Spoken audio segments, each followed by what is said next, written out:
డోర్నకల్ పట్టణంలో 10వ వార్డులో నివసిస్తున్న అబ్దుల్ మహమ్మద్ రెహమాన్ అను వ్యక్తికి కొద్ది రోజుల కింద యాక్సిడెంట్లో అతని ఒక చేయి తొలగించబడింది. ఆ కుటుంబాన్ని గుర్తించి 10వ వార్డులో సంబంధించిన మా మిత్రుడు ఖాదర్ బాబా గారు ఆ కుటుంబానికి ఈరోజు కొద్దిపాటి ఇంటి సరుకులను వారు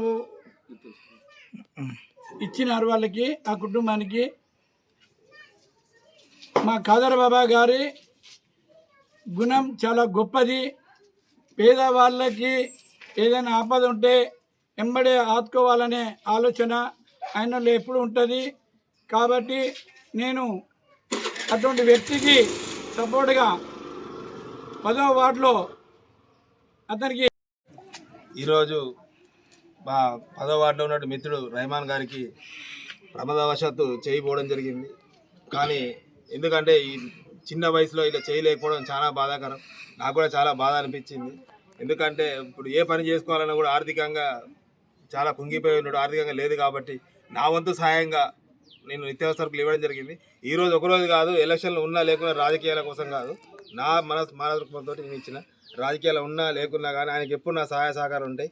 అదేవిధంగా మన డోర్నకల్ ఎమ్మెల్యే రామచంద్ర గారు ఆశీర్తోటి ఈయనకు త్వరలో కూడా పింఛన్ కూడా అలర్ట్ చేయడం కోసం నేను ఎమ్మెల్యే గారి దృష్టికి తీసుకెళ్ళి త్వరలో పింఛన్ కూడా ఏర్పాటు చేస్తానని కోరుకుంటున్నా.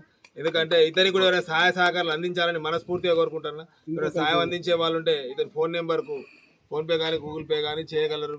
మీకు చేతిలో వచ్చి నమస్కరించి తెలియజేస్తున్నాను. ఎందుకంటే కుటుంబంలో ఎవరు లేరు, వాళ్ళిద్దరే పని చేసుకుంటేనే వెళ్ళే కుటుంబం. మీకు దయచేసి వీళ్ళని ఆదుకోవాలని మనస్ఫూర్తిగా కోరుకుంటున్నాను. మన డోర్నకల్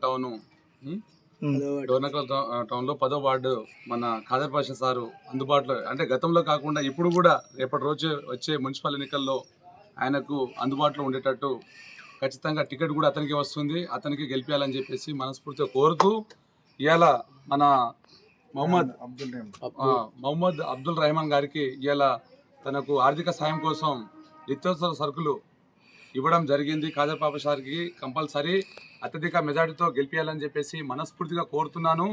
నేను జోగ్యతండ సర్పంచ్ కాంగ్రెస్ పార్టీ తరఫున నాకు గెలుపు ఇచ్చారు. ఆ గెలుపుతో పాటు ఇవాళ మన ఖాదర్ పాషా సార్కి అందుబాటులో ఉండి వాళ్ళు ఆ కుటుంబానికి ఆర్థికంగా సాయం ఎప్పటికీ వెనువెంట ఉండి ఖచ్చితంగా నేను ఆదుకుంటా అని చెప్పేసి ఇలా నిత్యావసర సరుకులు ఇవ్వడం జరిగింది.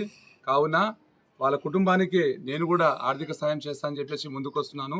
దయచేసి ఇలా టౌన్ ప్రెసిడెంట్ గారు మా సునీల్ జైన్ సార్ కూడా అందుబాటులో ఉండి ఇలా కాంగ్రెస్ పార్టీ శ్రేణులు అత్యధిక సంఖ్యలో పాల్గొని వాళ్ళ కుటుంబాన్ని అండగా ఉంటామని చెప్పేసి మనస్ఫూర్తిగా కోరుకుంటున్నా. ఖచ్చితంగా మేము అండగా ఉంటామని చెప్పేసి పార్టీ తరఫున నేను కోరుకుంటున్నాను. చరిత్ర సృష్టించినోడు ఇప్పుడు ఆ చరిత్రని తిరగరాయబోతున్నాడు. అబద్ధాల గోడల్ని బద్దలు కొట్టి నిజాలను రాగా మీ ముందుంచబోతున్నాడు.